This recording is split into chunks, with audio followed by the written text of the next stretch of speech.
What's up, guys? Thanks so much for clicking on the video. My name is Leah, and in this video, we're going to recap Real Housewives of Atlanta Season 15, Episode 5, as well as Summer House Martha's Vineyard Season 1, Episode 5. So let's get into it.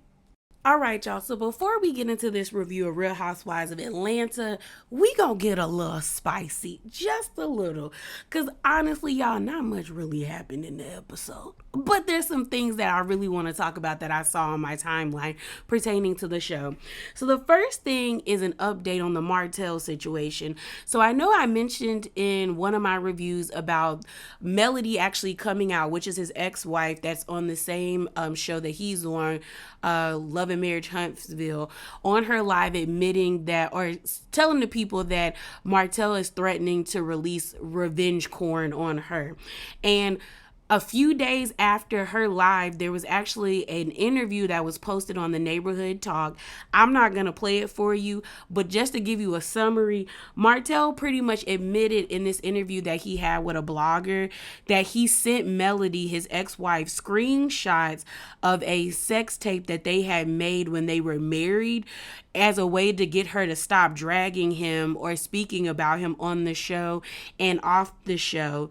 And he says that he really wasn't going to release it. He just wanted to scare her to make her leave him alone. So, like I told y'all, that man is dumpster juice. He is rat infested cockroach feces in a hoarded home. And I told y'all, I do not like people, male, female, and anybody in between that identifies as whatever, that would ever threaten somebody in that manner by threatening to release that type of stuff. That's a total violation, and he is trash. He is utter garbage. And when his kids get older and see what he tried to do to their mom, I hope they punish him for that, because that's disrespectful and that's disgusting, and he is a disgusting human being. All right, y'all. So we're going to talk about some tweets that I saw. When I tell you the girls are tired of Marlo, they are tired of Miss Marlo.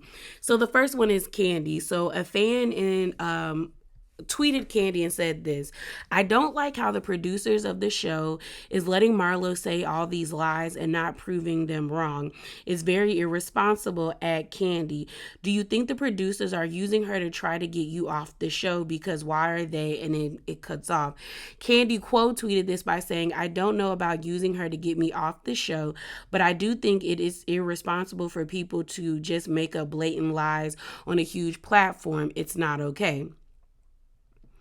Then you have Kenya saying this, and she is quote tweeting another fan account saying this: "Marlo has the unmitigated gall to ask about Brooklyn, the same Brooklyn you wanted at Kenya Moore to put in another room the night before. Is so fake. Hashtag RHOA. And Kenya said, keep my daughter's name out your mother effing mouth, period. Hashtag obsessed. Hashtag psycho. Hashtag fake. Hashtag RHOA. Then she continued by saying she calls it a prayer when she really was trying to put roots on me. Hashtag witch, hashtag demon, hashtag RHOA. And then Drew with a response. She said, tag your friend who always uses her life coach as an excuse. And then she says, hashtag RHOA, hashtag Marlo. Then Mayetta had this to say: "It's funny how I Am Sheree company was so quick to defend and protect at I Heart Marlo, then gaslight me about her actions over prayers. Wow, it's Mo against the hyenas. Good thing I can handle my own by myself with friends like these who needs enemies. Hashtag RHOA." So those were some tweets. They are tired of Marlo. Oh my gosh, Marlo is going to get it at the reunion.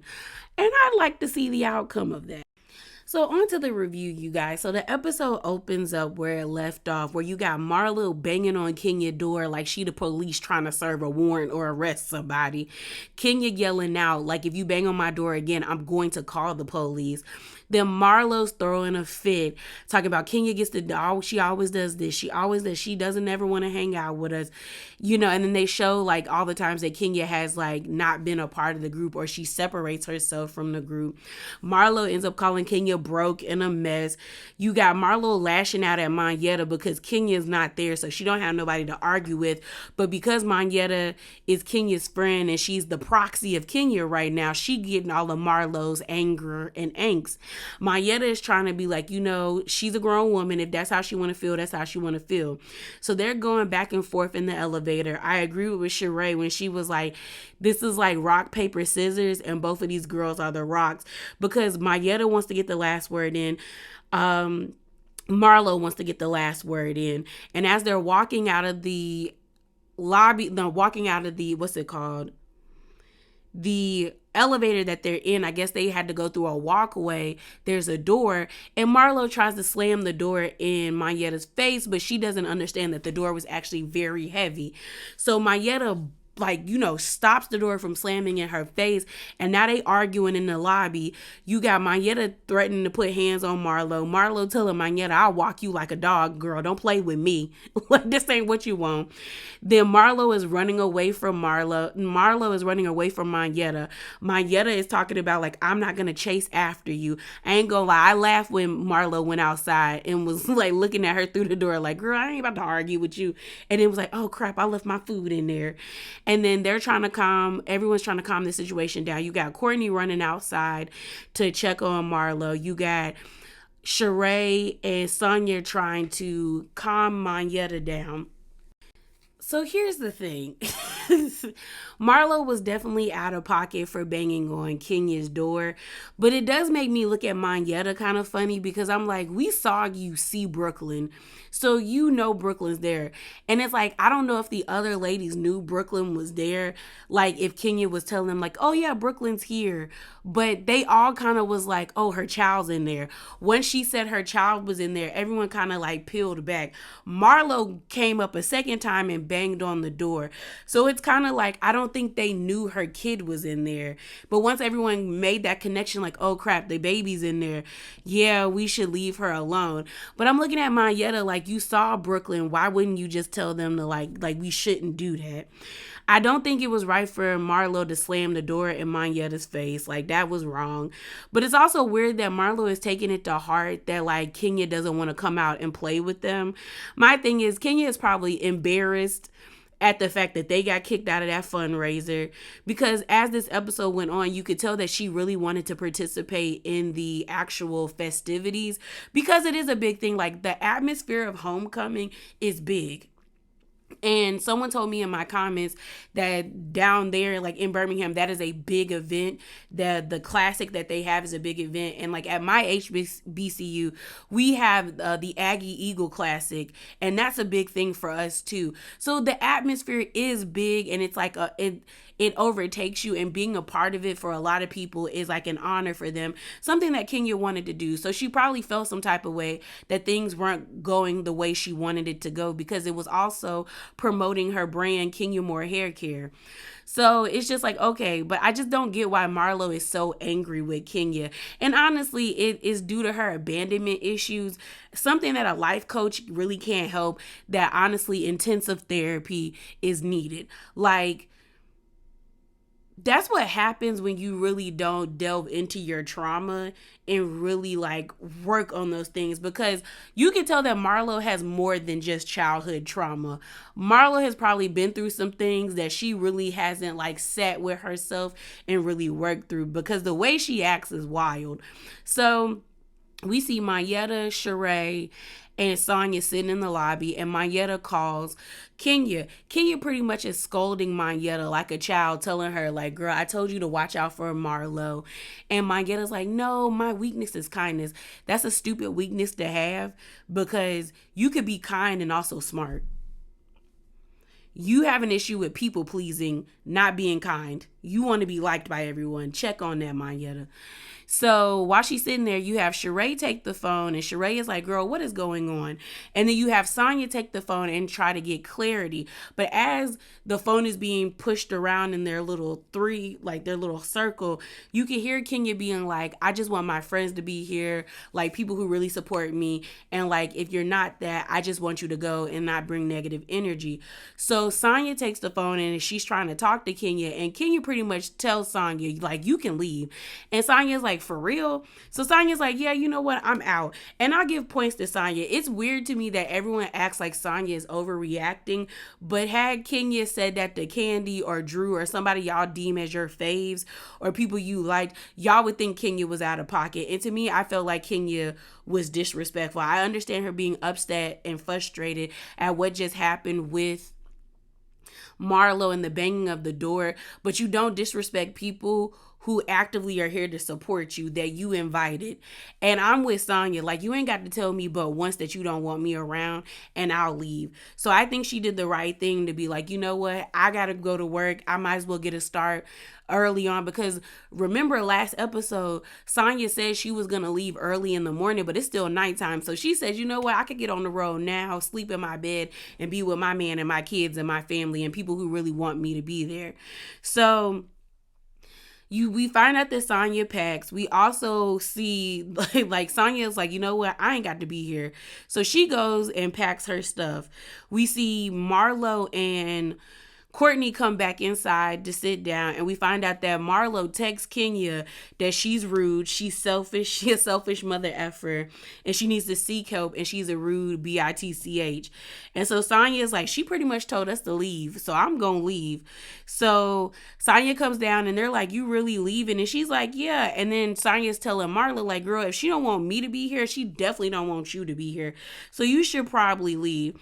So the phone call, like, they call Kenya again because Kenya's leaving, and I guess everyone's like, well, she should at least say goodbye to Sonya. So Sonya starts talking, and Kenya's like, who's speaking? And Sonya's like, girl, you don't know my voice? I'm out. Like, Kenya's son Sonya. And that's the thing, what a lot of people have been saying about why this cast isn't working. Kenya and Candy to me act like they don't have to play anymore with the girls. So they kind of push people to the side. I get them not wanting to rock with Marlo.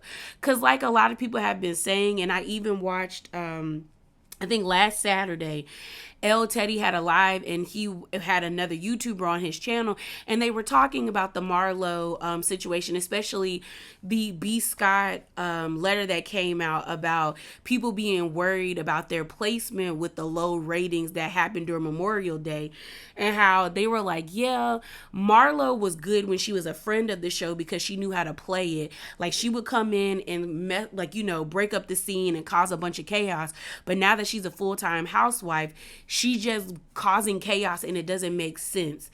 Same with what Andy said in his Daddy Diaries book, or whatever the name is, where he was like, Marlo has like an AK and she just sprays everybody, and if you get hit, you get hit.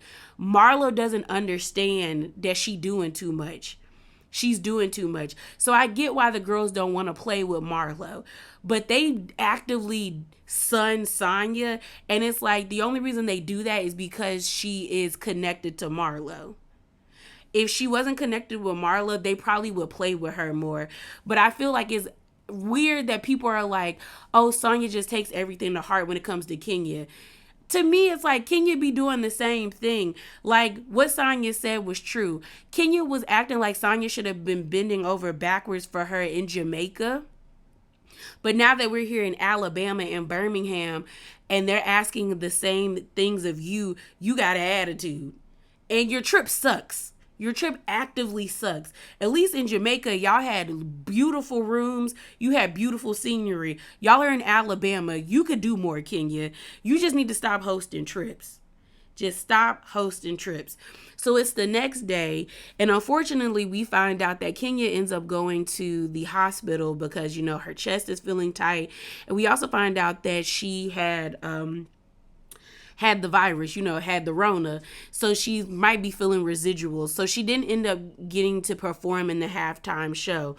We also see Marlo talking to her life coach, which is not working because Marlo talked about, the devil be calling me. The devil be calling you and you be letting him in. Or her, whoever the devil is, girl, you let them spirits in. You could actively not play this game, but you play it, Marlo. We also see Courtney and Drew talking and Courtney filling in Drew about what's been going on. So they end up praying for Kenya. I would not want Marlo praying for me. It's like my grandma always says, you don't let everybody pray for you because you don't know who they praying to or what they praying over you. So it's like, girl, no ma'am, no ma'am. We then see a scene of the remaining 4 girls, which is Marlo, Courtney, Sheree, and Mayetta. We see Mayetta do Kenya's dance routine, and it was a nice dance routine. We then find out that Drew and Sheree got beef because Drew was doing an interview, and she pretty much told the people that Sheree took all of her She by Sheree that she gifted out at the reunion back. And Sheree's like, no, I didn't. I took a few things back, but I didn't take everything back. So she pretty much is like, I got things to say to Drew when I see her. So before they leave Alabama, they talk about wanting to keep the positive energy that they have between them. And they hope that, Mayetta will still be cool with them because they kind of semi-squashed the beef. But my thing is like, Mayetta is easily straight. I told y'all she a people pleaser because before they even sat down to like have the conversation of like, when they were in the lobby and we saw Mayetta dancing before they did the prayer, Mayetta let them actively gaslight her into letting her believe that that Marlo wasn't trying to slam the door in her face, and she just accepted it. She didn't push back. So it's like, girl, she just doesn't do it for me. And everyone acting like Mayetta should have Marlo's peach. It is not hitting. Mayetta is not interesting to me. I don't care about the Neo situation. I don't really want to know about her relationship with her husband. I feel like she could stay a friend of. That's the issue. Every time we get decent friends of, y'all want them to be active Real Housewives, active full-time members, when it's like, we need friends of the show. Marlo, if she was smart, she would have played her role and kept being a friend of the show and kept getting paid. But now people actively want to see you go bye-bye. So we have a scene of Courtney and Sonya at some candle shop. And pretty much Sonya says she's going to have to talk to Kenya because she was like, she felt really disrespected by the way that she was acting at the trip. We then have this scene of Sheree and Kenya talking about her fibroids. We find out that Sheree really don't want to get her surgery, but she does want her fibroids to be gone because they're causing her pain. It was a funny scene to see Sheree act like she was expecting and Kenya being like, girl, for real, and it not be true. I thought the scene was funny. I even thought Kenya's outfit, had she wore it at the actual halftime show, would have been actually cute with the white and purple. We see Brooklyn. Brooklyn is adorable. So the end of the scene of the episode is we see them doing electrolytes, getting IVs, and we see Drew, Sheree, and Kenya meeting up. And pretty much Sheree confronts Drew about her doing the interview, pretty much saying girl, you lied and said I took everything back and I didn't. I only took a few pieces back because they were my personal pieces. So why'd you lie on me? Honestly, I don't really care about Drew versus Sheree, just like I don't care about Marlo versus Mayetta. But Drew and Sheree kind of squashed their little beef for right now. While the episode was going on, we saw scenes of Todd and Candy, them working on Todd's movie, The Past. She really wasn't paying attention, which I felt like wasn't fair because if Todd is giving you his full attention, you should be giving him the same. I also understand that Candy has a lot on her plate, a lot of things are happening for her, and she's just trying to balance it. And that's a difficult thing to do, but don't sign up for things if you're not going to give 100%, just like you expect him to give you 100%. But we see this in this scene of when they're talking about the movie where Todd pretty much explains that, he tired of Mama Joyce and Kayla's tired of her. And now what about the kids? Because when they get older, they're going to see her disparaging their father, and how you think they're going to feel about her. And I'm glad they brought up Kayla, because they act like Mama Joyce shouldn't be talking about Todd because of Blaze and Ace. But it's like he actually has a daughter that is supposed to be a part of your family. So you shouldn't be disrespecting him off the strength of his child. You actively welcomed her into your family. That's out of pocket. So Candy sits down with her mama. We found out Mama Joyce doesn't have a man. I always thought she was married, or at least had a boyfriend. But my thing about it is, Mama Joyce is lame. She's lame. She's lame. She is a curmudgeon-y old bat. Like, she's just mean-spirited. And as much as Candy's like, that's my mama and I'm gonna stick beside her, your mom's lame and she's mean. And no one wants to, like, you can stick beside your mom, but you also have to acknowledge that your mom's mean and she's a nasty old lady, and don't nobody want to be around that.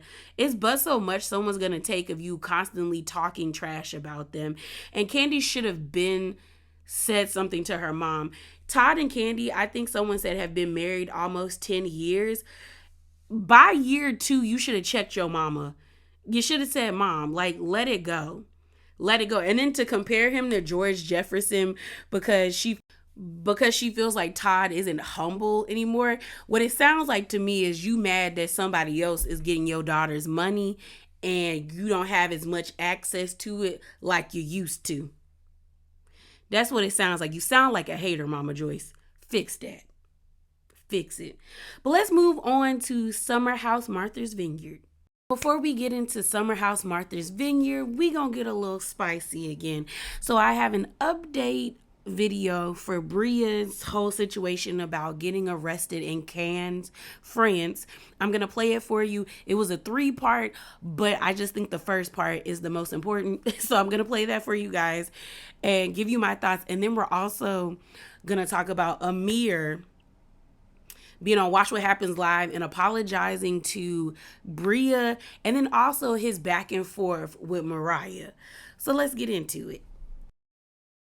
Everyone, my name is Bria. For those who are new to my TikTok page, I know you all saw my last video, and I want to thank each and every one of you for reposting, sharing, making YouTube videos, sending emails. I see everything. I also see my DMs.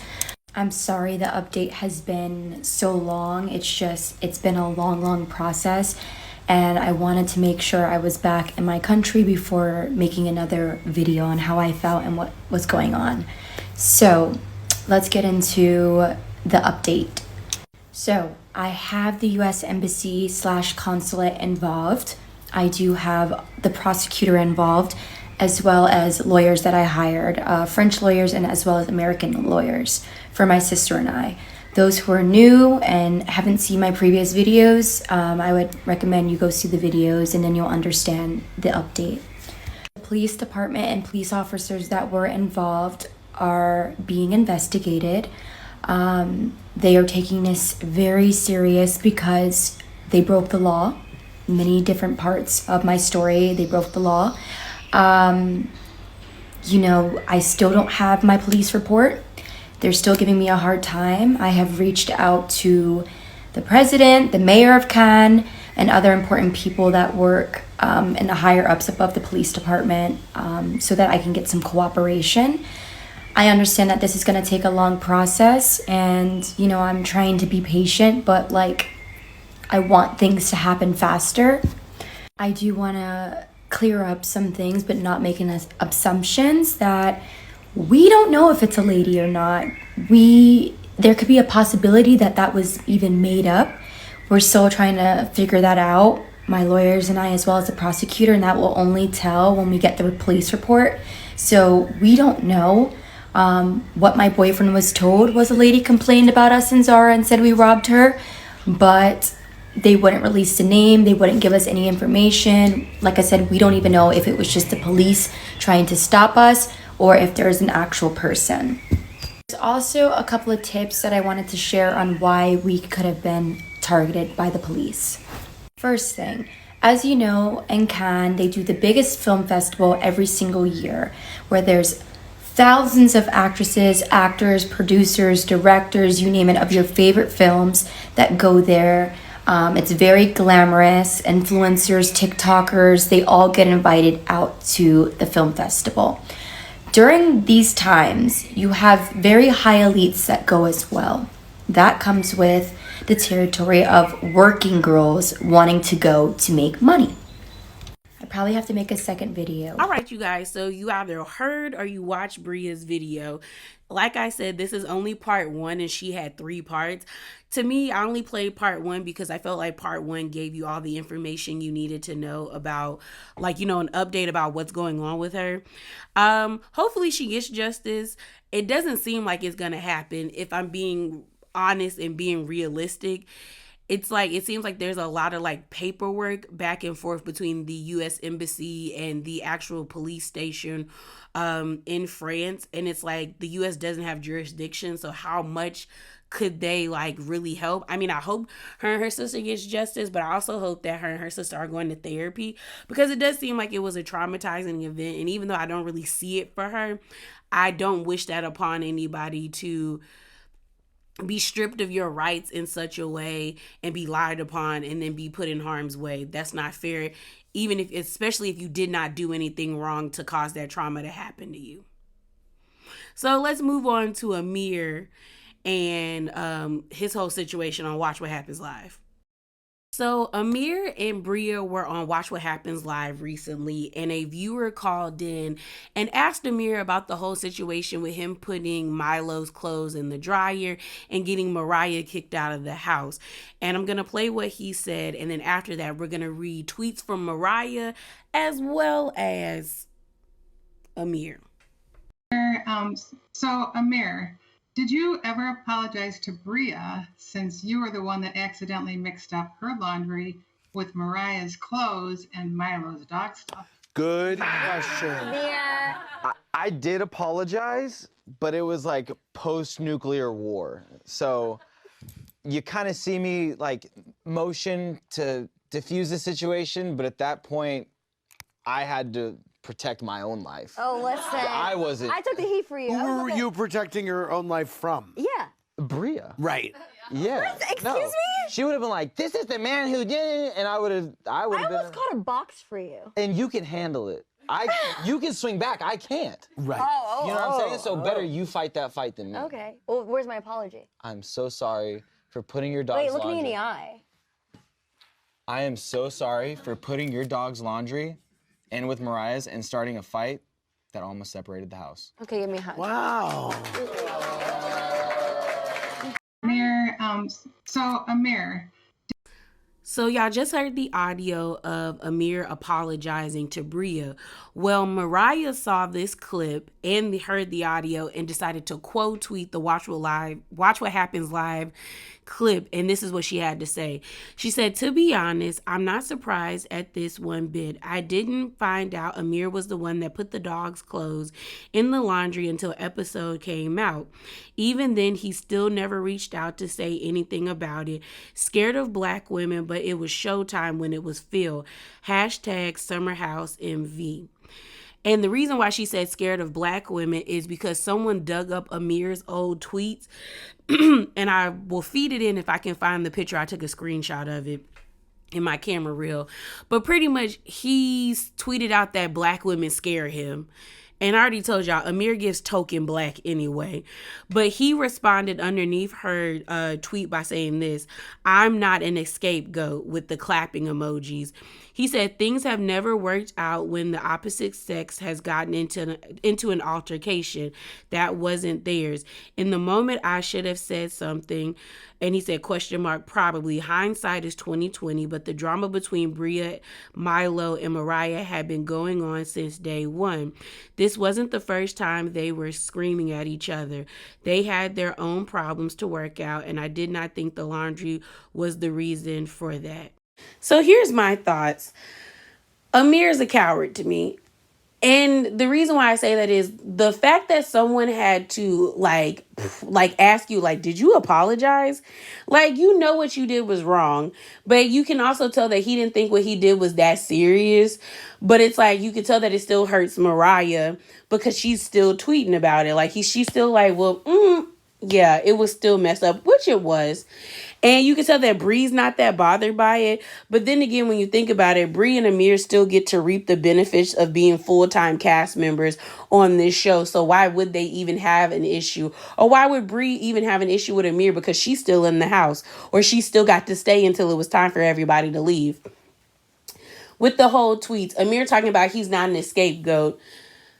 You can't be an scapegoat. Normally when it comes to scapegoating, that person or that thing never did anything wrong. You did something wrong. You were the reason why they got into it.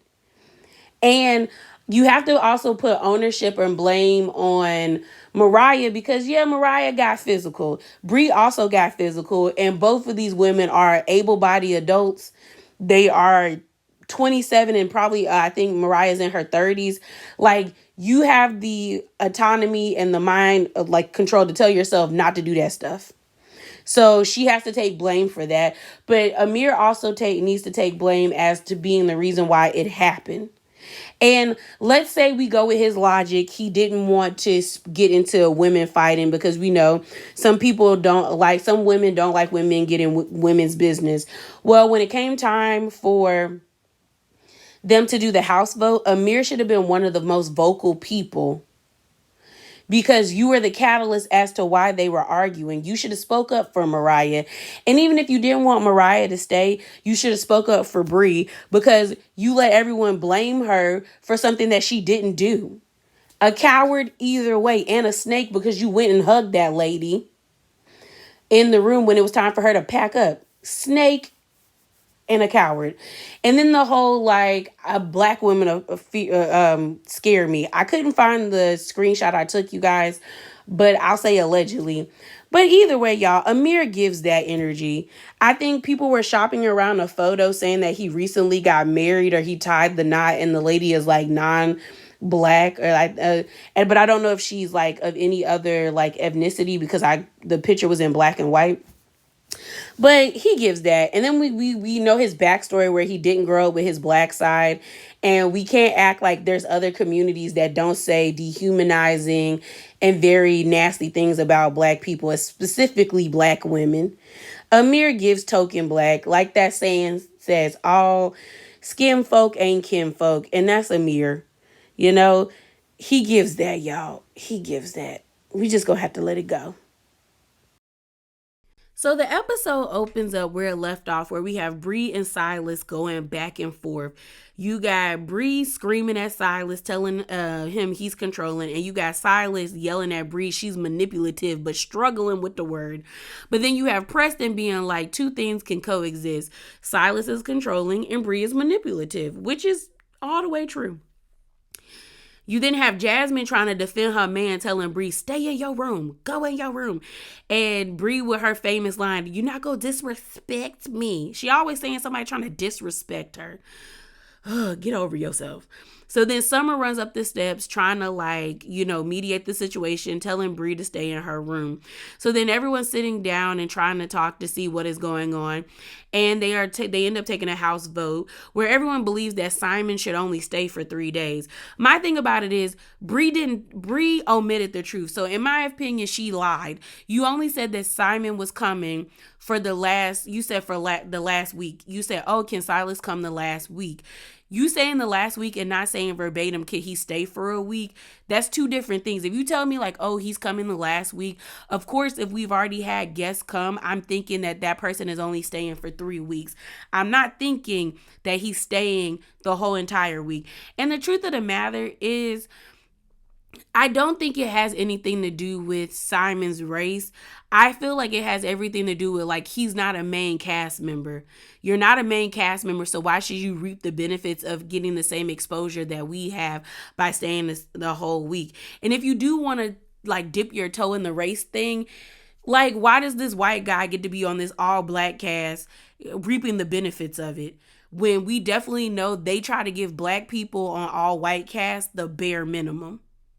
Like, these Bravo shows used to be heavily segregated until the whole, like, Black Lives Matter 2020 thing situation happened. Then all of a sudden, everyone wants to scream diversity. So y'all were forced to do it instead of willingly doing it. So why do we have to willingly put him on this show? So, girl, I see you, Brie. I see you. So Bree is in her room throwing a temper tantrum, calling Simon, talking about, I'm Hurricane Bree. I ain't no disrespect. And I'm like, no one disrespected you. You just don't like when people tell you no. And it's crazy to me because Bree is what everyone acts like Candace Dillard is from Real Housewives of Potomac. Bree is aggressive, she is whiny, and she is a brat. And y'all always try to label Candace that, but Candace ain't never given us this. Bree always want to put hands on somebody. She always want to like get with it and be like, I'm not taking the disrespect. Ain't nobody disrespecting you. Everyone's just telling you what it is and how it's gonna be, and you just got to live with it, lady. So we see Nick and Amir go give Bree some food, trying to help her calm down because they think like maybe she's just upset.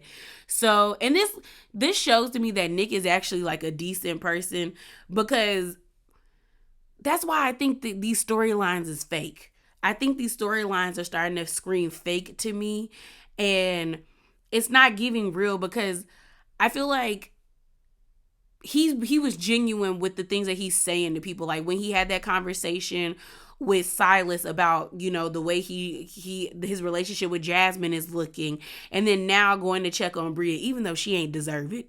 She ain't deserve it. She wanted to cry and pout in her room. Let her cry and pout in her room. So it's the next day. We find out they're gonna have no, I think that's the other day, but they're gonna have a Jamaican night, because we find out that that is the next day. We find out that Summer is Jamaican and Irish, but she doesn't know her Irish side because her father was never in the picture. So she embraces her Jamaican side fully, and she wants to share that with everybody. While that is happening, earlier in the day, they decide to break off into groups. So we see Amir, Nick, Jason, and Alex go to out to lunch, and then we see Preston and the girls go to brunch as well, or lunch, and they're pretty much celebrating Jordan's celibacy. We find out that Jordan's been celibate for a whole entire year.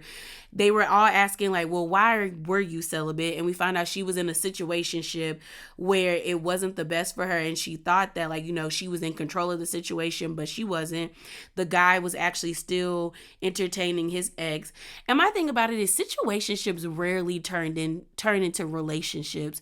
You both have to be in the same mindset for it to be that. So honestly, if you ever get into a situationship, it's just for fun, and then you chuck the deuces after you get what you need. Then we have Summer sharing her situationship as well, that she was in a relationship where she got with this guy, he broke up with his ex, and they got together, and everything seemed to be working wonderfully, but he's dragging his feet with wanting to commit, as in I guess get married or move to the next step. And she was like, I was willing to work with him, but eventually it got to the point where I felt like it was a detriment to me. It wasn't helping me in any shape or form. So she started crying. The way she was trying to stop herself from crying by squeezing her nose, it didn't make sense. I was confused. So with the guys, we end up seeing them. So it's Amir, Nick, Jason, and Alex. And we find out that Jason has a 2 or 3 month old daughter named Rain. Him and the mom, they don't have a relationship, but they're good at co-parenting. They all start asking about relationships. They then bring up Amir and Jordan. This is now feeling like a storyline now that I know that Amir is married. So I'm I don't even think he was feeling Jordan. I guess he was just this is what I'm going to use as my storyline, is me trying to get with her. But Alex tells him she not reciprocating it, so you probably want to move on from her. And I would if I was him. We then have a scene of, well, maybe it wasn't. It's the next day before the Jamaican night. I got my days mixed because I think they went from day 7 to day 9. It's a lot going on. But we find out that it's the day that Simon is actually coming. So we don't see Bree hanging out with anybody. She heads to, I guess, the airport. But there's a conversation between Jordan and Jasmine. And I don't think Jasmine was coming from a malicious place, but she is annoying. The constant, I'm a wife, married life. It's annoying, sis, because you don't look happy, and by the end of this episode, you look defeated. You look unhappy. And I saw both sides of this conversation. I got where Jasmine was saying, like, I don't want you to be lonely. Because loneliness is a real thing, and we try to act like it's not. We try to act like people aren't actively out here, taking the eternal sleep because of that feeling of feeling lonely. But I also understand what Jordan's saying, like, girl, I'll be fine by myself. I'm good cooking my own meals. I'm good doing this. I don't really need a man to be happy. And I don't think that's what Jasmine was saying, but I can see how people interpreted it that way with the persona that she's showing on this show. I mean, I don't know. I think the conversation that I was seeing around this scene kind of bothered me because I hate the whole conversation of, well, you shouldn't be seeking like love or just romantic love. You should seek platonic love. And it's like, well, what if I already have platonic love and I want romantic love? Is there something wrong with me for wanting that? Because now it's starting to sound like y'all think it's something wrong with people who want to be romantically in love. It's always like, well, decenter men. And granted, I believe that. Decenter these men and find what you want to find. But don't dismiss people who want to have romantic relationships.